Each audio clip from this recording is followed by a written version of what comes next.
sem prevzel ta Lexus UX na test, sem se najprej vprašal, zakaj imamo še enkrat na testu isti avto kot pred 5 leti. No, potem sem pa hitro ugotovil, da ni isti, še več. V bistvu ima veliko sprememb, ki pa so očem ostale lepo skrite. UX je bil v prihodu najmanjši Lexus, zdaj pa je to vlogo prevzel še manjši LBX.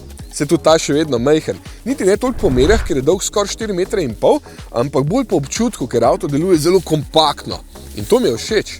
Ni vedno potrebno, da so avti ogromni in totalno uporabni, ker nekateri tega ne potrebujete, ampak vam je bolj všeč občutek, da ste eno z avtom.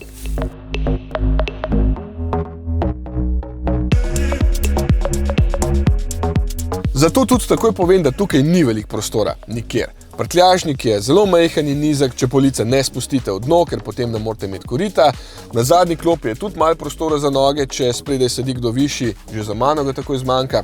Spredaj pa prav tako ni razkošno, ampak je vsem prijetno. Všeč vam bodo materiali in predvsem izdelava, ki je res kvalitetna, manj pa mogoče izgled armaturke, ker je že kar zastarela na pogled. Pa odlagalna mesta so v tem avtu tudi švoh, pa tole za filat telefon je tudi slabo narejen, zaradi tega, ker se telefon skozi voz levo pa desno in se polni samo takrat, ko ste na mestu. Ima pa nov in lahko tudi večji zaslon, pa tudi sistem je zdaj bolj prijeten za uporabo, malo bolj logičen je, da bo vse skupaj bolj enostavno.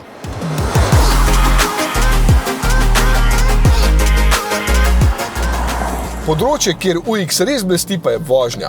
Tako prijetno lahkotnega hibrida že dolgo nisem vozil. Najprej mi je všeč podvozje, ker je res prijetno uglašeno, da je udobno in obenem prav nič nerodno, ko si sledi več ovinkov. In tukaj pomaga še dober občutek na volanu, ki je ravno prav obtežen, da je še vedno lahkoten. Res je fino in čeprav je avto malenkost višje od tal, se pelje bolje kot marsikatera nižja kombi limuzina. Še ena velika novost pa je oznaka zadaj, ki ni več 250, ampak 300, kar pomeni, da je malenkost večja moč, 15 konjev več ima, tako da jih je zdaj okroglo 199, to je 146 kW.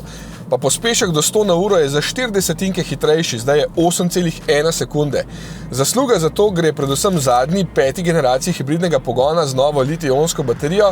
Ta je zamenjala nikelj-metal hidridno, medtem ko 2-litrski bencinski motor ostaja enak in še vedno skupaj z elektromotorjem krasno odziven. Čeprav obljubljajo boljšo porabo goriva, nisem opazil bistvene razlike, še vedno je 6,5 litra, kar tudi ni slabo, ker je bilo veliko vožnje na avtocesti. Kdor se vozi samo po mestu, pa bo imel zlahka pod 5 litrov, ker tam pa hibridni pogon najbolj pride do izraza. Še vedno postane takole glasen, ko bolj močno pospešujete ali vozite v klanc, ampak zvok motorja ni moteč. Ne bom rekel, da je ravno športen, ampak vseeno lepše zveni kot kakšen ultrasodoben razglašen trivaljnik. Lexus z UX še vedno nagovarja voznike, ki iščete alternativo v poplavi pločevine na kolesih, zato vam je oblika pač všeč ali pa ne. Vam boste pa gotovo občutek med vožnjo in počutje v kabini. Seveda kljub višji ceni to tudi pričakujete, ampak važno je, da avto to obvlada.